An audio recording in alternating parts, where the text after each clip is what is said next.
في حياة الشعوب القدر بيختار رجال في أوقات المحن بيقدروا يشيلوا المسؤولية على أكتافهم ويمروا بوطنهم لبر الأمان. في شخصية مؤثرة النهاردة هنتكلم عن واحد منهم، هو المشير محمد حسين طنطاوي. اتولد المشير حسين طنطاوي في 31 أكتوبر سنة 1935 في القاهرة. اتربى في حي عابدين لأسرة بسيطة، لكن كان عنده أمل كبير إنه يلتحق بالكلية الحربية، وتحقق الحلم سنة 1956 وتخرج في نفس العام في الأول من إبريل. وبدأت حياته العسكرية واللي استمرت لمدة نص قرن.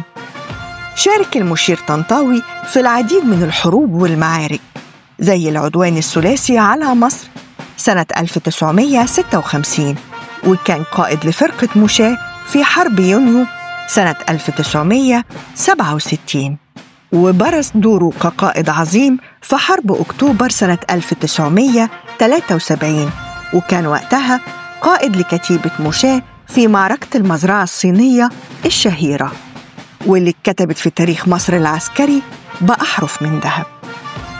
المشير طنطاوي اتميز بصفات قيادية استثنائية، منها الشجاعة والحكمة والقدرة على اتخاذ القرارات المصيرية. تدرج في المناصب العسكرية إلى أن وصل لوزير للدفاع والإنتاج الحربي وقائد عام للقوات المسلحة سنة 1991. المشير طنطاوي كان له مقولة دايماً يرددها عن مصر، ويقول: مصر هي قلب الخرشوفة، وإذا أصابها مكروه فإن المنطقة بأسرها ستكون في خطر. اتعرف عن المشير طنطاوي شجاعته في اتخاذ القرارات الصعبة، وده ظهر بعد أحداث 25 يناير 2011 وتولي مسؤولية قيادة البلاد في مرحلة صعبة جداً من تاريخها. الأمن مهدد والمؤسسات بتتهاوى، لكن بحكمته وشجاعته قدر يعدي بمصر لبر الأمان. كرمته القوات المسلحة وأطلقت اسم المشير حسين طنطاوي على الدفعة 112 حربية. المشير طنطاوي كان مؤمن دايماً إن قوة مصر في وحدتها، وإن مفيش أغلى من أمنها واستقرارها.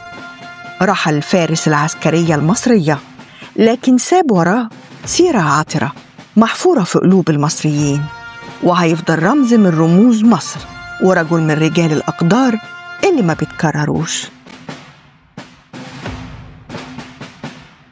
لهنا خلصت حلقتنا، استنوني في حلقة جديدة من شخصية مؤثرة مع مروة صالح.